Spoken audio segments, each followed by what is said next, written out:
Thank you very much. Yeah, I was very delighted yesterday, the welcome I felt from all the people. So thank you very much for having me here. Indeed, this is the third time that I'm speaking in Oslo. The first time was in 2004. The second time, 15 years later in 2019, and then today. I come from a family of architects. My father and my uncle founded our firm about 55 years ago, and now I run it together with my cousins and two other partners. We have a team of around 25 people at present. It goes up and down sometimes. And yeah, it's a lot of work. It is also a lot of fun. I'm going to talk today a little bit briefly, or half of it, on some design principles. I will not go into it so scientifically, but rather intuitively, because we are all self-taught in the office. We've developed our work over time, and we have never published a real book on our work. We just try to build as much as we can and try to make it the best we can considering all the circumstances. So there are a lot of aspects that are important to me. If you see the words, none of them really refer to classical architecture as such. They are more general. And so I tried to group them before my presentation, but I saw that they are all interrelated. If you want to describe proportion, it's also scale and point of view. And if you want to describe tectonic order, you also have to think about ornament and details. So they're actually all scattered all over the place. And I will go back and forth between these points during my presentation. But the most important thing for me is, of course, the human. We have to do a humane scale. It has to be, the focus has to be the human, and we know that we all feel better in a beautiful environment. And I think it is a responsibility towards our society that we keep that in mind. And then there are other things like proportion, scale, and point of view, and that are important to me. There is tectonics, ornamentation, decoration, rhythm, and blending into an historic environment. And what I find very important is granularity, which you, Brendan, talked about yesterday already. So that makes it easy for me. I don't have to go that much into detail. I want to start with scale and perspective. Point of view, we see here probably an architect and a client from the 50s, 60s looking at a large project from a bird's eye view. And already that shows the difference between the normal person, the observer, the passerby, and the point of view of the architect. How can these two ever find a respectable dialogue if they come from a completely different point of view? So in our office, we usually take all views that we sketch, that we generate from the normal observer's eye height, because that is how people will later on experience the building. And so if you have a building, if you have a sketch that doesn't fit on a piece of paper, you know already it is out of scale, it is out of proportion. Yeah. Then we have tectonics, tectonic order. Usually when you talk about tectonics, it's about geological movements. Yeah? And here we have we have a facade that doesn't move. But still we want to show the movement of the forces in our work. So here we have a building, maybe in an urban context, and we have, let's say, 5 floors. We need the floor plates, and then, of course, they have to be supported by columns. Maybe the lower columns are bigger than the top ones because there's more load coming down. We have here a funny shift of a base, so maybe we need some arches to distribute the weight into the large columns. Below we have something at the top to cover the building, and then we close the walls. We fill them in, but then also we need windows. So again, we open them, and we can then still further show symbolically the force, the way of construction by putting in rustication, and then it comes to a game of solids and voids, and we slowly come to a building that has somehow a natural way of showing these architectonics, these movements that happen behind the scene in this stone building. Yeah? And the tool to show these tectonic movements is, in my view, ornamentation. And I want to distinguish between ornamentation and decoration, whereas ornamentation is the symbolic use of elements to show the structure or the structural build-up, not necessarily how it was actually built, but to symbolize these forces. So we use these elements like posts and lintels and arches. And I actually feel that this is void of any decoration. There is maybe a very subtle transition, subtle and fluid transition between ornamentation and decoration. One can say this is already a decoration, maybe, or the fascia here of the beam, are they already decoration, or are they still ornamentation? But then there were times where they went much more into it and developed beautiful parts where actually there's a lot of embellishment which puts another layer of decoration over the ornamentation, where you have maybe beautifully carved keystones or just floral patterns over areas. So we see here 2 buildings that at first glance look completely different, but they actually have the same structure. They have the same floor heights. They have the same division into bays, 3 bays in the ground floor, 5 bays in the upper floors, which is quite strange. And actually, this was a project that we did, a refurbishment of an existing heritage-listed building plus a new addition, so internally they are connected. And that comes again to the point I was addressing earlier, which is blending usually into a historical environment. And so we come up with a building that looks different. At the same time, it blends in and is somehow actually a repetition of the building before. Another important thing is, of course, for me, granularity. I didn't attend your talk yesterday, unfortunately, Brendan, but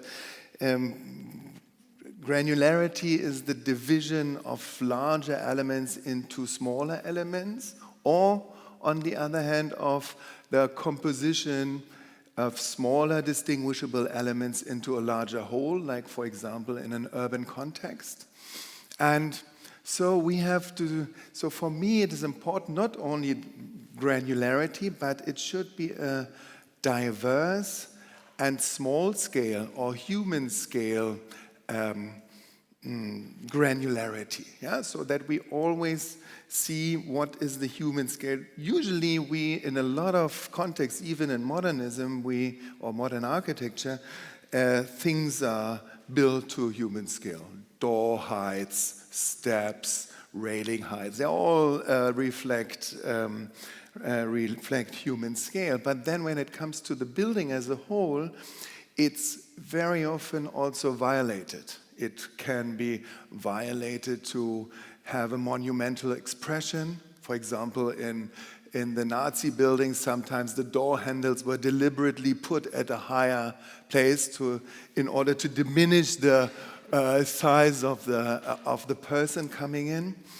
Or it is violated for aesthetic reasons, like we see in modernism very often, where that respectful balance between the object, the building, and the person has not been met. Yeah? So here we see the Berlin Stadtschloss, which is today the Humboldt Forum. So these are two sides of one building, and the whole building, both sides, this as well as this, has been built in the recent years. So it's just been completed. There was nothing on this side before. And so I think you can see what I'm talking about at first glance. We have one building here, which is approximately 100 meters long. And how many grains, how many elements does it have? 1, 2, 3, 4, 5. 5 elements, out of which 3 are almost the same, the 4th actually also. And the 100-meter long facade is just made out of these 5 elements. Yeah? So there we come again to scale. If I approach a building from a distance, what is important to me is that at every step that I move closer, I can discover something new. So from a distance, I see something beautiful, I get closer, I can again discover something. Here, when I get closer, there's actually nothing more except for the camera maybe that I can discover, yeah? Or maybe the beautiful reflection of the Berlin Fernsehturm. So I think from my point of view, this is not enough. Even the entrance is not demarcated. We need a signboard in order to show where the entrance is. Yeah, this is not a lettering, this is a signboard actually. Yeah? On the other hand, we have the other side. Of course, we cannot always build buildings like this, but we have a facade that is almost double as long, 170 meters, and it is separated into a 30-meter piece, 2 20-meter pieces, another 25 or 30 meters, and a little tower at the corner. So already it is subdivided into smaller parts, into grains. And then the closer you get, the more you can discover. Yeah? So even right up to when you can touch it, you still discover something new. Or when you approach it to the main entrance, even the door handle will be carved.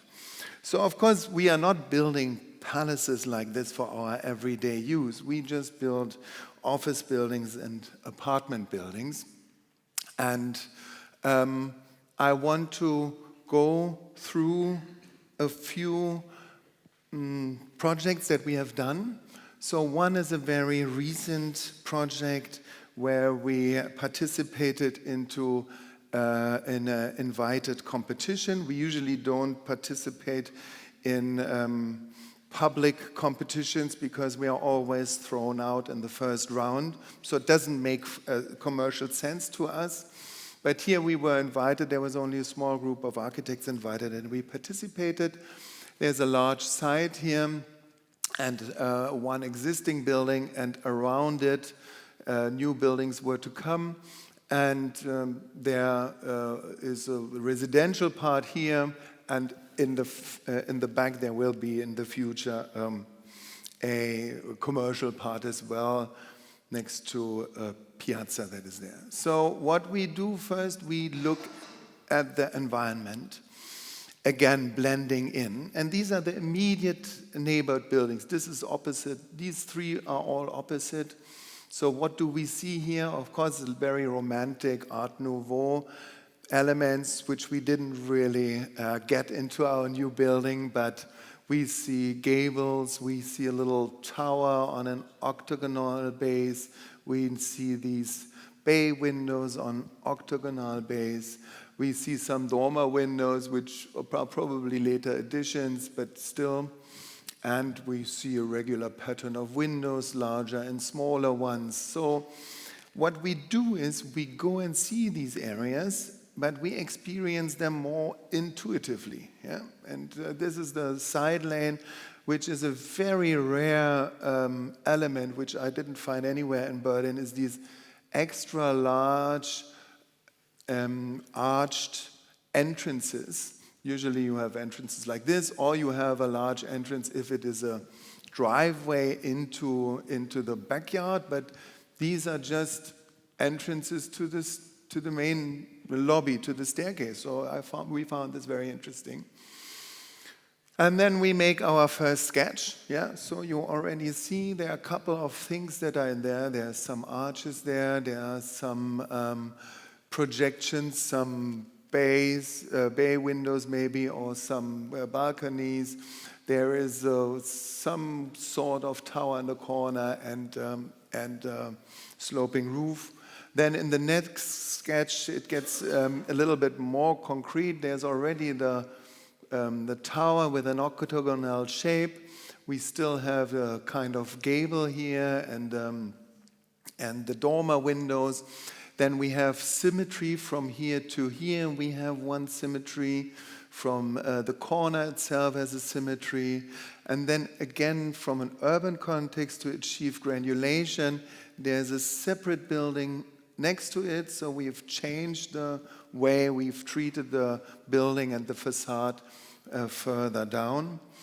And this goes into the next phase, where we then sketch it in more detail. You see suddenly there's no gable anymore and no dormer windows because they're not permissible as per the building law in this particular case. So we are fighting to get them back. But we have introduced the large arched entrance. Of course, we have to adapt to our times. We work for developers. They look at every inch, at every square meter, so we could not spend these square meters there to have a larger opening, but we still made it a feature. So this is the way we work. And then we build a very detailed SketchUp model. I was talking yesterday to someone about SketchUp modeling. So we actually build our buildings in a very detailed way in SketchUp. And then we export this back into the ArchiCAD files and derive the elevations and plans from it. So I think this building is completely void of decoration. It even hardly has any ornamentation. There's a little bit some arches. We have a few moldings, one on top, of course. Maybe this could be called a decoration or the casseting here. But in general, I think it's a very simple building, so we actually don't need a lot of elements to create something that somehow blends in. I mean, it's not as classical as some of my colleagues' work, but it's workable. Yeah, and then this was the final visualization for our presentation. We have put in again the dormer windows because we were trying to get the permission for that. Yeah, and with this image we won the competition. It's yet to be built, so the detailed design work is starting at this very moment.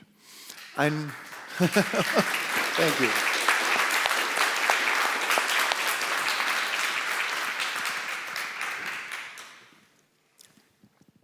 I now want to take you through a whole range of projects from our firm of over the past 50-odd years. And I will show the development that we have gone through and also different typologies of buildings that we have created. And here and there I might refer again to the mentioned design principles. Oh no, there's something else in between. I won't go much into detail because I'm also not an architecture historian, but just to show that connection between Oslo and Berlin. Again, of course, you know all these pictures here, the University building of Grosch and Schinkel's buildings in Berlin, and how similar they are, yeah, even up to the railing detail. They have exchanged thoughts with each other. I think that's amazing. I think there's a little, I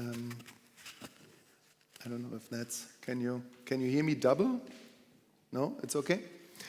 Okay, so, and some more, of course, there were more people from Norway that studied in Germany, but I just want to show you that these quick pictures, because also that tradition has also continued. It was not only during Grosch and Schinkel's times, it also continued afterwards and in normal buildings. Yeah, so we see Berlin and Oslo, Berlin and Oslo. So there's a lot of similarities, but not only from Berlin to, or from Germany to Norway, but also the other way around.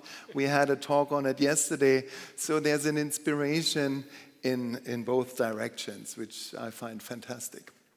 And now I take you through our projects. Yeah.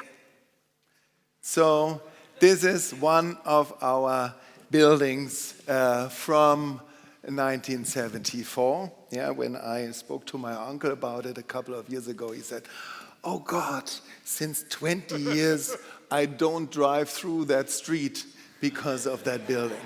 And then underlines again this huge responsibility that we have in our profession, because these buildings will be there for 50 or 100 years, yeah? And it took us about 20 or more than 20 years to get out of this design thought, although it was already present. There was a project we did also in the same year, or was started, but it was not in Berlin. It was on the Canary Islands, and it was a hotel. So there you were allowed to play around with these forms. So because of the geographical closeness to Africa, they introduced some Moroccan features. It was actually built. It's quite nice for the times, I must say. So already in my father and uncle's head, there was already that wish to break away from that and do something else. But it took another almost 20 years, and this was one of the first classical or more traditional buildings that we did in 1990. It's an office building in a residential area. Yeah, so this is, I mean, in between we went also through a very postmodern phase with very funny outcomes. And then, of course, the big breakthrough was in the late 90s with the construction of the Hotel Adlon. And this was really an important milestone, not only for our firm, but for the whole architectural development in Berlin, because there was a huge debate going on. I was a student at the time in Berlin, and of course I was the black sheep of the university because my parents were building this ugly, horrible building. But this led to a huge change. I mean, still very gradual, but compared to other cities now, we have in the vicinity or in Berlin as a whole, we have quite a range of beautiful classical, semi-classical buildings or buildings that keep some of these design principles in mind. Yeah? Just one short note here. Even in Germany, still a lot of people think that it was a reconstruction.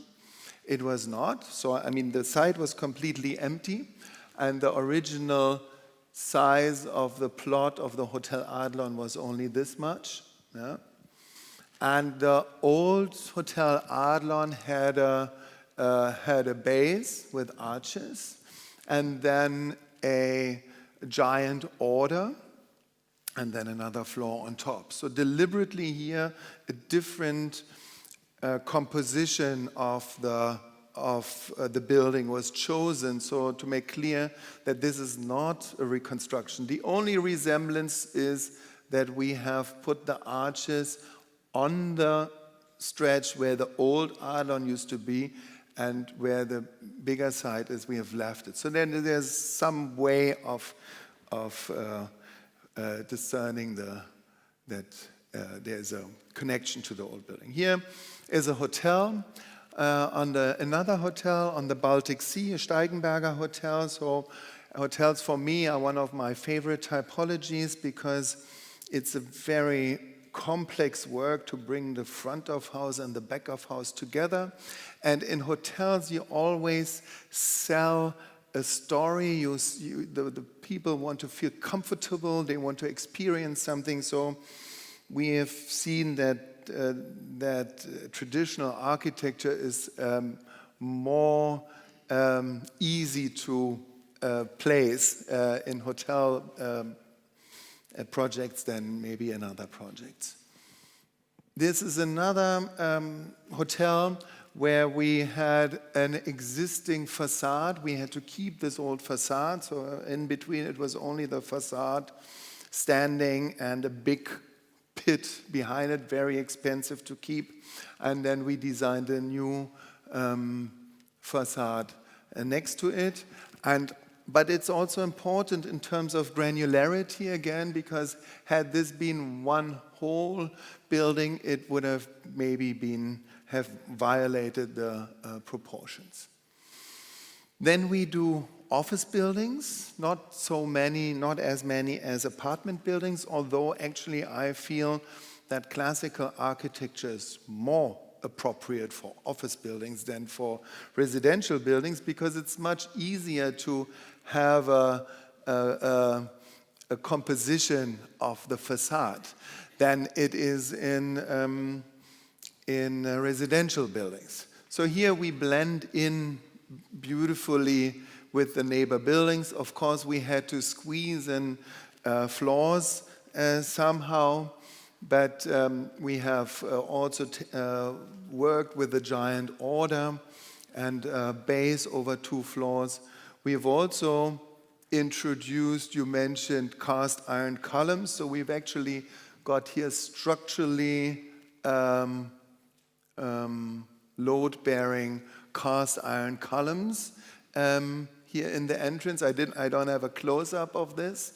Yeah, and we have heavy sandstone, so about 15 centimeter sandstone. And then here again, the way to approach, even when you approach this from a distance, right till you enter, there's still something that you can discover. So this is one of our more classical buildings, and there's a big range with more sober buildings, but probably even for Norway to get it started, maybe these more sober projects are easier to be accepted. Here again, granularity, a large project has been divided into 3 office buildings. 2 were done by us and 1 was done by a very modernist architect.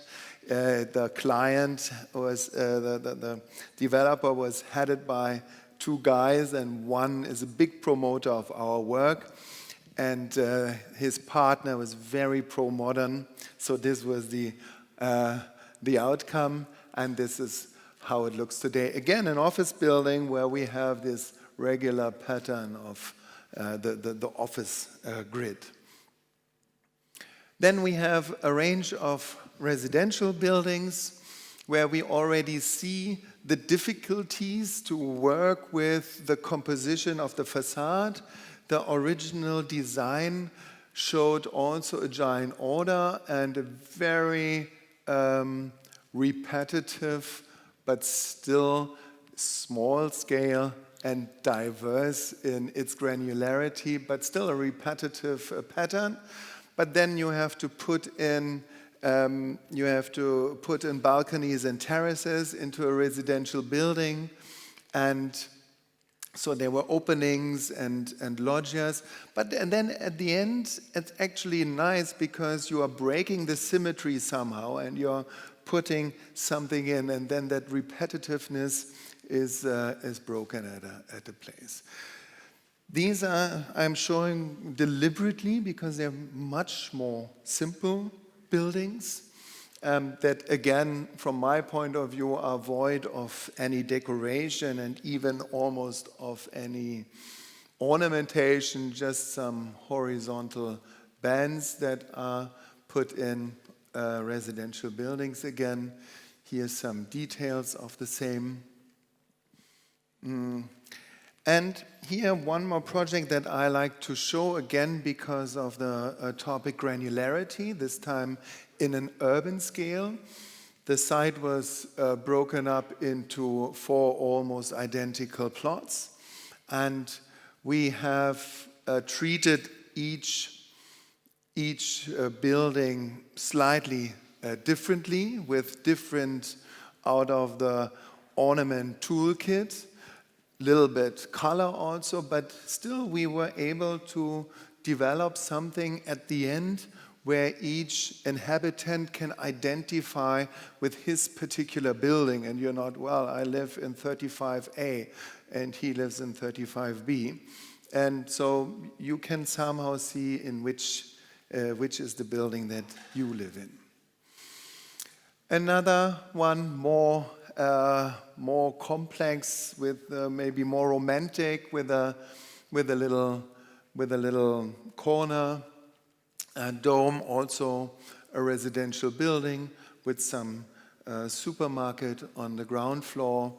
And interestingly, at the back, I mean, again, we have divided it into different pieces, yeah, so that it's not one large building.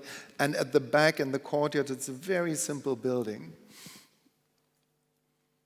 Then I like actually the Art Deco style a lot, because that is somehow for me a way to do that combination of these principles and get away from pure classical detailing. So here is a little we gathered some experience with that direction, and some more residential buildings. Maybe I just flip through it. Yeah, here that was a sketch, again, separation into structures, and this is what has come of it, with some decoration on it. This is one of the latest buildings that we have completed recently. I've included this especially because it's a smaller building with only 4 or 5 floors, something that could also be relevant maybe for areas in Norway. And then we come to another typology, which is smaller scale buildings. In this case, it's a combination of offices and a restaurant and apartments. But there are other, it's more towards the modern side of our work, but still it uses subtle elements like the balusters, and here even the hidden water gutter becomes an element, together with, I don't have a picture of that, together with shades, but they're not here in these images. And so again, buildings with 4 to 8 or 10 apartments, which are more on the outskirts of Berlin. Here, a range of buildings. So here, if you take away these bands, then actually you have a building that is completely void of any any ornamentation or decoration. Very simple buildings. That's the floor plan or the layout plan. Some villas again with here with 3 apartments each in Potsdam, close to one of the beautiful castles. And then we also do villas, not very many, because for our office it's difficult to make them commercially viable, and because in Germany there are not as rich people as maybe in the UK or the States, but here is one villa, also fairly modern even, more romantic, a villa. And this is one of our latest. It has more a subtle 1920s classicism behind it. And this building we had to pull down. The owner didn't want to have it anymore, but we built a new structure that looks like that, and it blends in perfectly well into this small village. Then I show you 3 images of our work in India. In 2004, I moved to India in 2005 and spent almost 10 years there and set up a branch office there. And we use the local Goan Indo-Portuguese style there, and which is really beautiful, and work with that and create these villas. Here we had a client from a Muslim community, so that also reflects then in the design of the building. Beautiful place right on the beach, and again, with very rich moldings. All of them are made in situ with plaster, so it's a very beautiful way of working in India. Sometimes we use the local nature stone and we chisel columns out of them, and then they are plastered in the traditional way. So inside it's nature stone, outside it's plaster. And yeah. We always start with a hand sketch.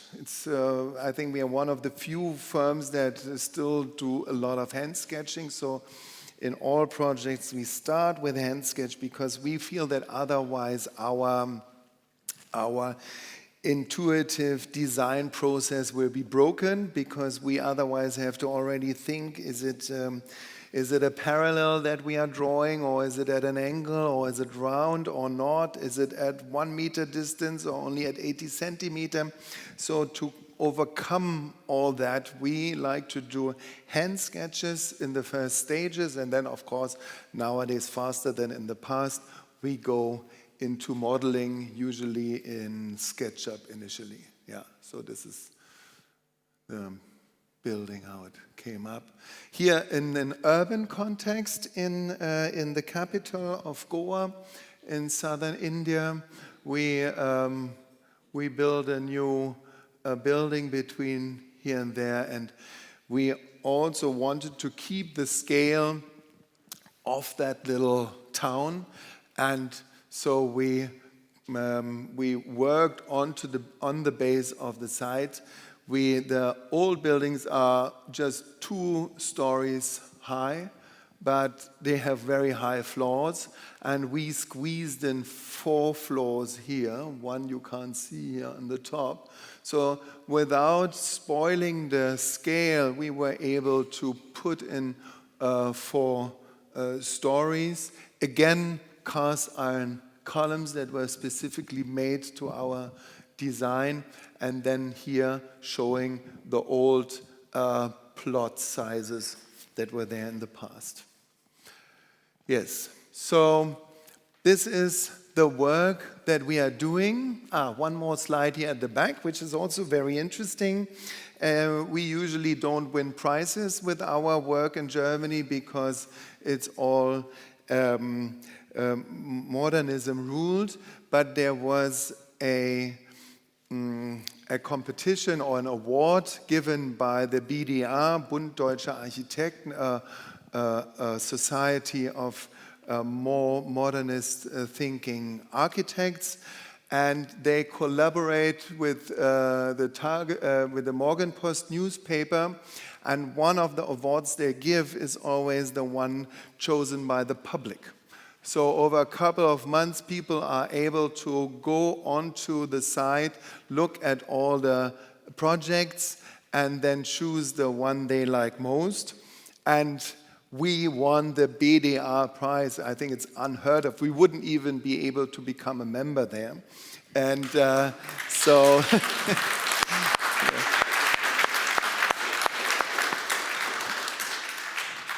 So with this little townhouse, we won, yeah. Yes, thank you very much for your patience. Maybe it was a little fast to just run through, but I'm here and I'm happy to have a dialogue with anyone. And just one thing before I finish. I like this group of people, and we all think the same way, and we appreciate our work, the work of each other. But if we really want to make a difference in the next conference, we have to make sure that we invite developers. But because only if the people who execute these projects, only if they are present, then we can make that step. Yeah? So maybe in the next conference, everyone should drag someone here to the conference so that this work or all these ideas can be seen by the people who actually build. Yeah, thank you.